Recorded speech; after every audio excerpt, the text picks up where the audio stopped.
नमस्कारम, मैं हूँ जूही चावला मेहता।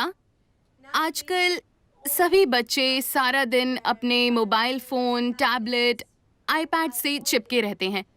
तो उनका क्या होगा? पहला, इस सारे रेडिएशन के कारण, और दूसरा सोशल मीडिया के दबाव के कारण।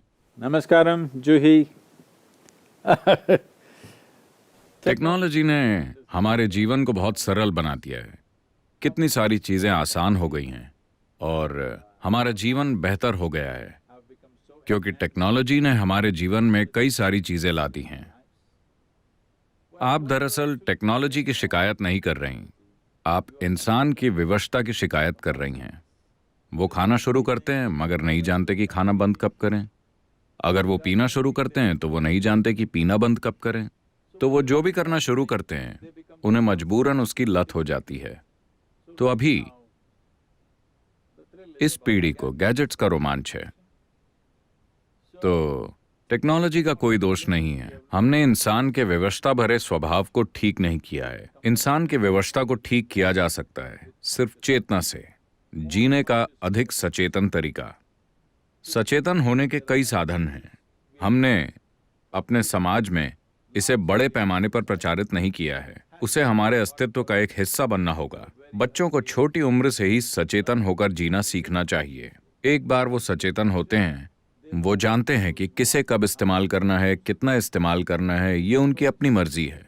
जहां तक रेडिएशन का सवाल है, आपको समझना चाहिए कि शायद ये ऐसा ही है जैसे हम शुरू में सोचते थे कि जो लोग सिगरेट पीते हैं सिर्फ उन्हें ही नुकसान होता है, मगर फिर हमें पता चला कि सिगरेट पीने वाले के मुकाबले आसपास के बाकी लोगों को ज्यादा नुकसान हो सकता है। तो इसी तरह शायद आपके आसपास कोई और टेक्नोलॉजी का इस्तेमाल कर रहा है। आपके घर में वाईफाई है, आपके आसपास सभी लोग सेलफोन इस्तेमाल कर रहे हैं, तो आप उस रेडिएशन से नहीं बच सकते।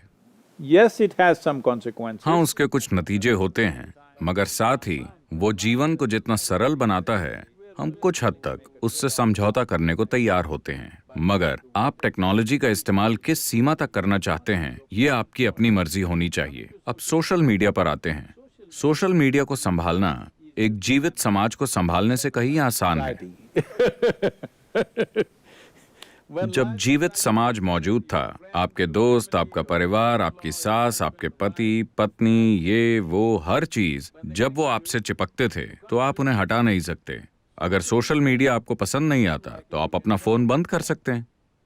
तो मेरे ख्याल से आपसी संपर्क का ये माध्यम आपको समाज से संपर्क के पुराने तरीके से कहीं अधिक आजादी देता है, क्योंकि अगर आप शहर में ढेर सारे दोस्त बनाते रहे तो आप कई तरह से उलझ जाते थे। आज आप सिर्फ मैसेज भेजकर दोस्त बना रहे हैं।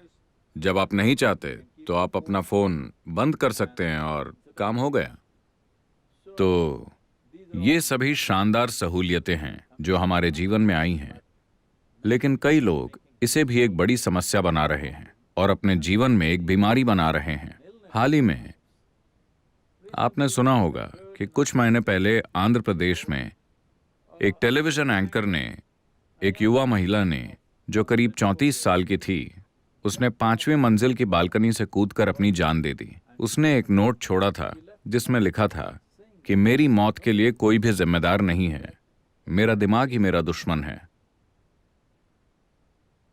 तो आपको दी गई सबसे शानदार चीजें ही आपकी दुश्मन बन सकती हैं अगर आप ये नहीं सीखते कि उसका इस्तेमाल जिम्मेदारी के साथ कैसे किया जाए। ये हर चीज के लिए सच है, सिर्फ आपके हाथ में मौजूद गैजेट्स के लिए ही नहीं। ये सच है आपकी कार के लिए, आपके भोजन के लिए, आप जिन भी चीजों को अपने जीवन में उपयोग कर रहे हैं उनके लिए, और इसमें आपका दिमाग भी शामिल है। अगर आप ये नहीं जानते कि इसका इस्तेमाल कैसे किया जाए, अगर ये एक विवशता भरी प्रक्रिया बन जाती है, तो ये आपका जीवन ले सकती है।